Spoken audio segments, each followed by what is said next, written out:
एक नमाजी के साथ टकराया, उसने थप्पड़ सीध कर दिया। कहता है देख तुझे नहीं पता मैं नमाज पढ़ रहा हूं। मजनू का हाथ उतरा, फौरी पूछने लगा कि तुमने मुझे थप्पड़ क्यों मारा। उसने कहा कि मैं तो तुझे देखा ही नहीं मैंने। यहां तक बात हम सुनते होंगे ना। उसने कहा तू कैसी नमाज पढ़ रहा है, तूने मुझे देख लिया है।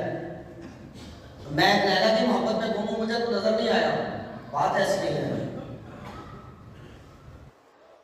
मजनू ने एक खाई, एक थप्पड़ खाया, अपने असली हाल में आ गया। पूछने लगा तुम कौन हो।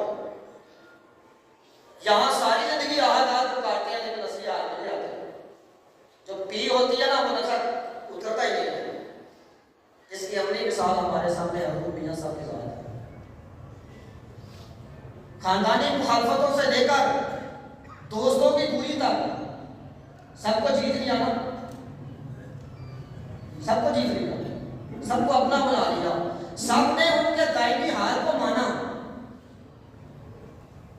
मीर साहब का भी डर है क्योंकि मेरा टाइम जो ना वो बड़ा महसूस है, प्रेशर है ना दिमाग पे।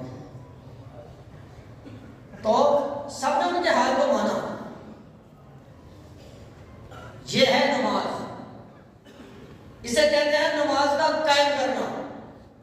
और नमाज का कायम करना याद के साथ जुड़ा हुआ है। खान अब्दुल समद साहब हवारी रहमतुल्लाह अलैह नमाज पढ़ते तो बात तोड़ देते थे।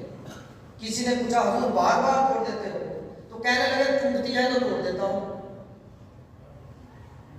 जब अंदर से टूट जाती है तो मैं तोड़ देता हूं कि ये नमाज तो सही नहीं, अब दोबारा पढ़ो। बहरहाल ये हालतें सभी को नसीब हो सकती है, लेकिन अल्लाह के जिक्र में बैठा करें, अपने घरों में अल्लाह के जिक्र की रौनकें लगाया करें। बाबा सरकार ने ना खुसूसी तौर पे, और मियां साहब हजूर भी कहते थे कि अपने घरों में अल्लाह के जिक्र की मदद से कायम करो। अपने बच्चों को उठाकर,